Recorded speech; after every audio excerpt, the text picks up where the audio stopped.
All right, this is one of those exercises where you're going to step on the cord with your back foot.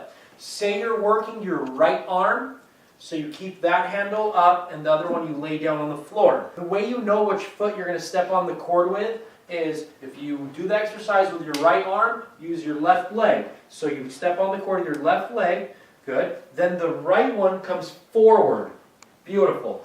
Slightly bent knees. You want to put the pressure in the back foot mostly, because if not, that cord could pop out. Go ahead, extend your arm up all the way. Beautiful. You want to keep your elbow tucked in as close to your head as you can get it. I understand shoulders are tight, but find your comfort zone on this exercise. Your arm might move back and forth. Keep it as close as you can.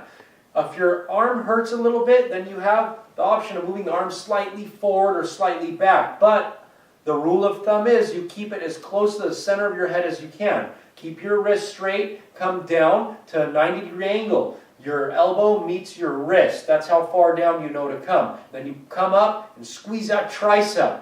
You want to put your hand on your side. You come down, make sure your wrist lines up with your elbow. And notice how his wrist is straight. It's not bent, moving around. His elbow's tucked in, abs are tight. He's not going to move back and forth. Go ahead and lock out.